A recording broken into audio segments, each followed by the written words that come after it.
या बातमीचे प्रायोजक आहेत हॉटेल रोहित। सोलापूर बार असोसिएशनच्या वार्षिक निवडणुकीसाठी आज 30 जून 2025 रोजी मतदान प्रक्रिया पार पडत आहे।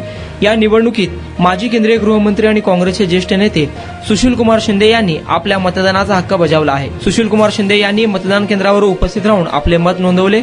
सुशील कुमार शिंदे स्वतः कायद्याचे अभ्यासक आहेत आणि सोलापूर येथील कोर्टात वकिली करणारे माजी वकील आहेत। त्यांचा या क्षेत्राशी जवळचा संबंध आहे। त्यांच्यासोबत ॲडव्होकेट झहीर सगरी, ॲडव्होकेट लोधा, ॲडव्होकेट मंगला जोशी चिंचोळकर यांनीही मतदान केले। मतदान केंद्रावर सुशील कुमार शिंदे येताच advocate Milind Thobade, advocate SR Patil, सर्व पॅनलचे उमेदवार आणि असंख्य वकील उपस्थित होते। सर्वांनी सुशील कुमार शिंदे यांचे स्वागत केले। मतदानानंतर सुशील कुमार शिंदे यांनी जिल्हा सरकारी वकील ॲडव्होकेट राजपूत यांच्या कार्यालयाला सदिच्छा भेट दिली। सोलापूर बार असोसिएशनच्या निवडणुकीत सुशील कुमार शिंदे यांच्या सहभागाने वकील समुदायात उत्साहाचे वातावरण निर्माण झाले।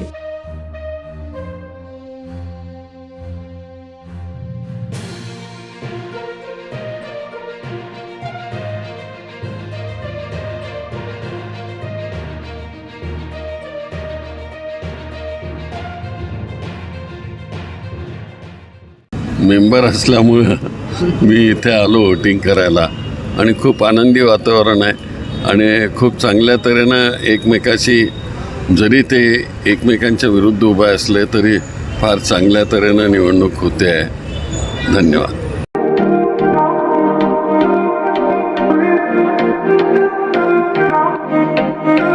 सोलापुरात व्हेज नॉन व्हेज जेवण मिळण्याचं एकमेव ठिकाण हॉटेल रोहित। चवीला टेस्ट, हॉटेल रोहितचे जेवण बेस्ट। बर्थडे पार्टी, कार्यक्रम, विविध पार्टींचे ऑर्डर्स स्वीकारले जातील। ग्राहकांसाठी खास पार्सलची सोय। आमचा पत्ता हॉटेल रोहित, 7 रस्ता अपोजिट कारीगर पेट्रोल पंप, सोलापूर।